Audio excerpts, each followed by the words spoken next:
Are you an entrepreneur making 6 or 7 figures of income? Do you ever find yourself struggling with your finances, unsure of how to achieve financial freedom? Hi, I'm Nicole Freer, a financial coach specializing in helping entrepreneurs like you. With my expertise in behavioral finance, money mindset, reducing taxes, budgeting, financial goal setting, and investment planning, I can guide you towards financial freedom. In this video, I'm going to teach you behavioral hacks, goal setting, budgeting, tax optimization tricks, and investing. I started in the financial industry in 2012, earning my financial planning designation in 2018. I worked for top financial advisors in the industry for the last 10 years and started my own business in January 2023. I also received the designation of Behavioral Financial Advisor from Think to Perform in 2022. To accelerate your path to financial freedom, we need to start with our behavior, and our behavior starts with what we are telling ourselves about money. We learned about money from our past, and generation after generation, we have inherited what our parents, family, and friends have taught us about money. I have a quiz on my website you can take for free to see what money scripts you are telling yourself. Money scripts are the unconscious belief we have about money. They influence everything from spending and saving habits to our long-term financial goals.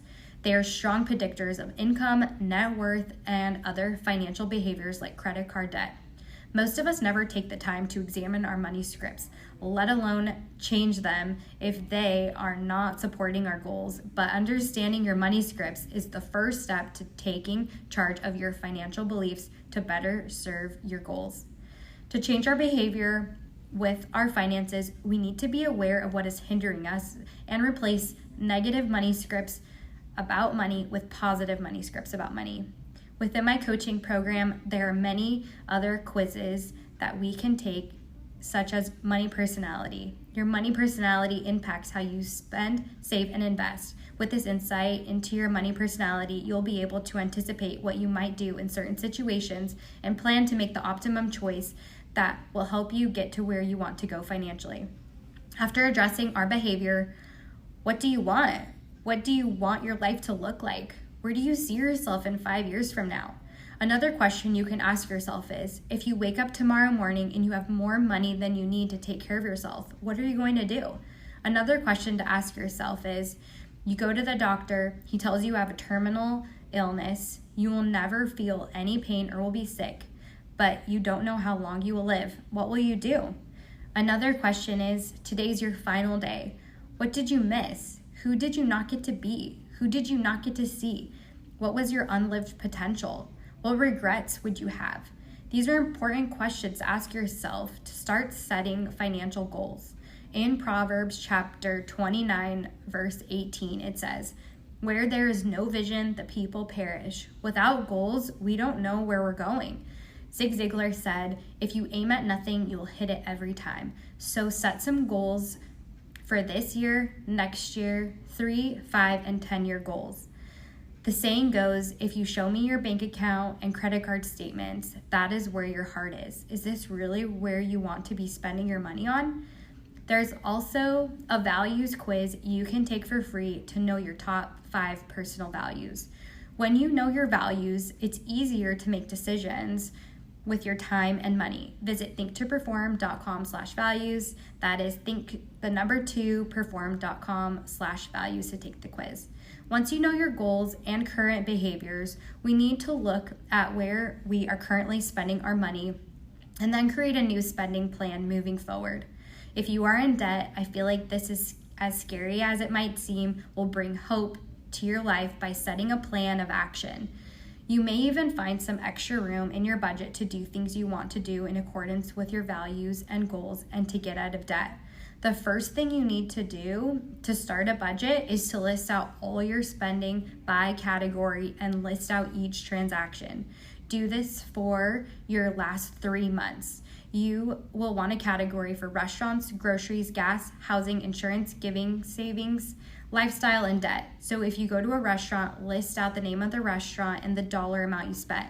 If you went and got gas, list the oil company and the dollar amount. If you own a home, list all the expenses for the home, including HOA, taxes, and you can list them all out separately.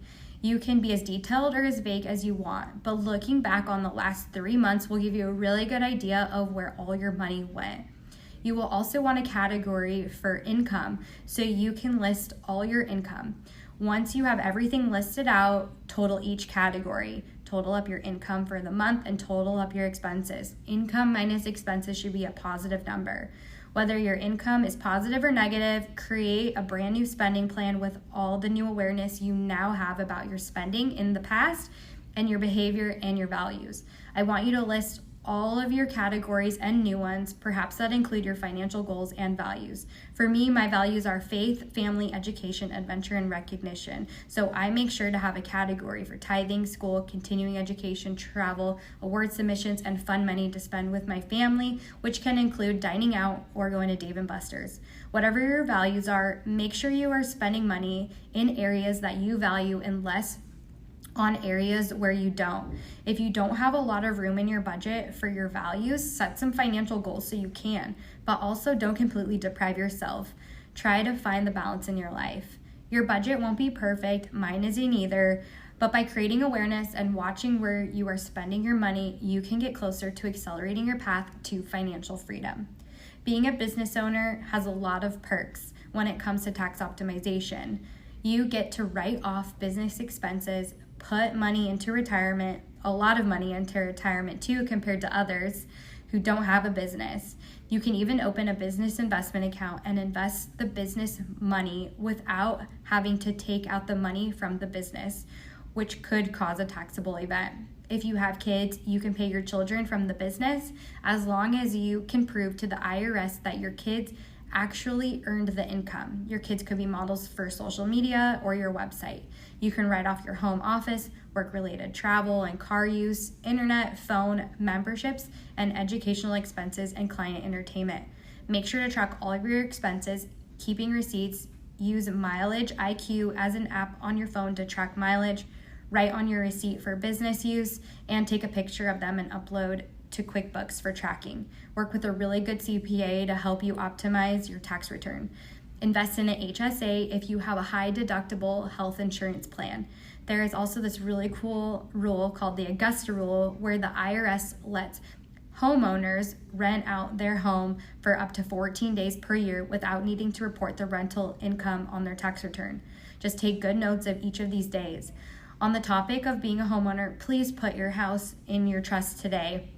In California, it can take up to 2 years to have a house go through probate, and it costs about 3% of the home's value to go through probate. It can cost as little as $1,000 to get your house in the trust. $1,000 versus thousands for your family.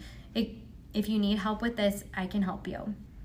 Finally, investing. As I mentioned above, you can have the business invest. There are tons of investing strategies out there. There are alternative investments such as real estate, storage units, bridge lending, and others. You don't have to physically own the entire company or structure, but you can invest a little bit into these areas. There is also private equity, which is investing in private companies that are not traded on the stock exchange, which means they aren't public companies like Google or Amazon.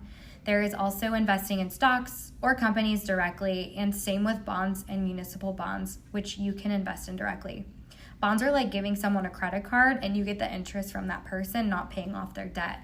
You can invest in an ETF, which is an exchange-traded fund that mimics an exchange such as the S&P 500, which are the top 500 companies in the US, or the NASDAQ, which consists of more than 3,700 stocks, and more than half of those companies are technology companies.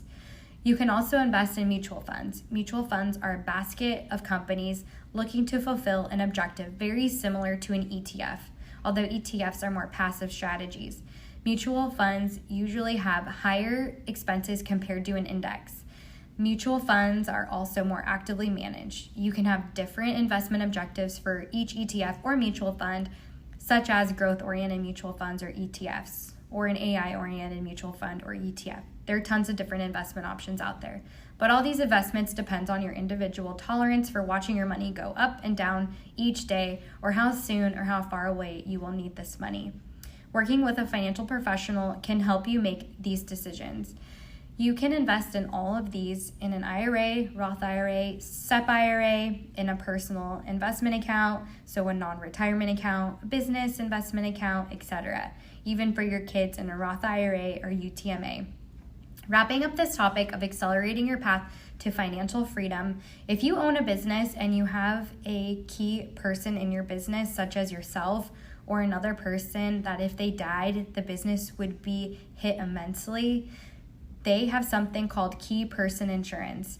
If it would be highly recommended to look into this and get key person insurance. In addition, having a succession plan in place for the business would help with the transition of the business. God forbid something happened to the owner or another key person. Having all this in place just helps the business stay afloat during turbulence. All right, let's get real for a moment. Every entrepreneur, including you, is constantly faced with critical financial decisions. And let's face it, one wrong move can cost not just money, but time, energy, and potential growth. Now you continue to navigate this financial landscape alone, stumbling through costly mistakes, or you can bring in an expert, someone who's been there and done that. With me as your financial coach, you're not just getting advice, you're gaining a roadmap to accelerating your path to financial freedom. Can you afford to miss out on that kind of advantage? I've got the expertise, the tools, and passion to help you succeed faster and smarter. So what's it gonna be? Continue as you are or take the leap towards financial success? Schedule a session with me now at Nicole15.com. That's Nicole, NYCOLE, the number 15.com, and let's get you on the path to financial freedom.